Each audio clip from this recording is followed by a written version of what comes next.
সাজনা ফুলের বড়া আমার এত পছন্দ, কিন্তু আজকে আমি সাজনা ফুল অলরেডি পাইয়া গেছি। একটা গাছের ডাল ভেঙে গেছে, তো অনেকগুলো সাজনা ফুল নিছি, তো আপনাদের সাথেও শেয়ার করতেছি। এই সাজনা ফুলের বড়া ভাজি যেইভাবে খান শরীরের জন্য অনেক উপকার। মানুষ মানুষকে ভালোবাসলে গিফট করে। আমাকে দেখেন কি গিফট করছে, এখানে ঘাগরা, এখানে ধনেপাতা, এখানে কামরাঙ্গা, এখানে হচ্ছে অনেকগুলো সাজনার ফুল।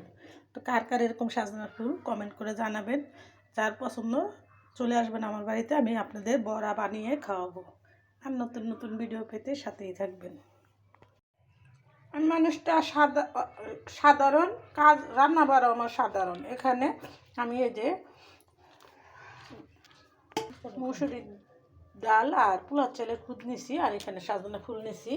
আর এই সাজনার ফুলটা কিন্তু অনেক মজা, যারা না খাচ্ছেন একবার এলো বানিয়ে খাই দেখবেন। তো আমি এখানে ডালটা আর এই যে কাঁচামরিচ আর পোলার চালটা ব্লেন্ডার করে নিব, আর ফুলগুলো কুচিয়ে নিব। এখানে আমি ফুলটা আর কোচানো লাগলো না, আমি এখানে ডালটা ব্লেন্ডার করে দিয়েছি, এটা দিয়ে দিব।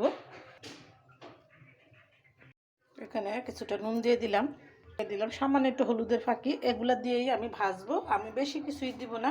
তো আমি এখন ভালো করে মাখিয়ে নিব। সাজনা ফুলের বড়া কিন্তু অসাধারণ মজা লাগবে, অসাধারণ। আপনারা একবার হলো খাইবেন। মা চাচিরা খাওয়াই, তো সেই খাওয়ানটাই আমি তৈরি করে খাই আর আপনাদের সাথেও শেয়ার করি। কতগুলা ফুল আর ডাল দিয়ে কতটুকু হয়ে গেল। আগের দিনে মানুষের রোগ বালাই হইতো না, এই কারণেই গাছগাছালি দিয়ে মানুষের রোগ সারাইতো। তো আমি এখানে সম্পূর্ণটা মেখে নিলাম, এক এক করে ভাজবো আর খাবো। তো ফিরে আসলাম 5 মিনিট পরে। আমি এক এক করে বড়াগুলো এখন ভাজা নিব।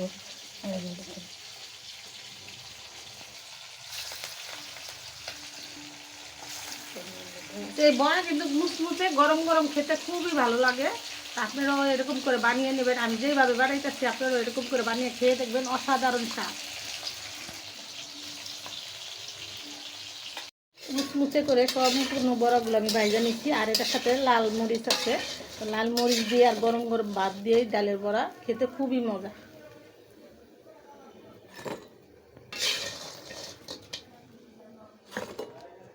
সাজনা ফুলের বড়াগুলো আমার ভাজা হয়ে গেছে। আমি এক এক করে সবগুলো বড়া মুচমুচে করে ভাজা নিচ্ছি। সাজনা ফুলের বড়াগুলো আমি ভাজা নিচ্ছি আর আপনাদের সাথেও শেয়ার করলাম। আমি কী কী দিয়ে ভাজলাম সম্পূর্ণটা আপনাদের সাথে শেয়ার করলাম। না টেনে দেখবেন, আর এরকম মুচমুচে সাজনা ফুলের বড়া বানিয়ে খাবেন। আর নতুন নতুন ভিডিও পেতে সাথেই থাকবেন। তো ভিডিওটা আর বড় না করে আমি এখানে রেখে দিলাম। আসসালামু আলাইকুম।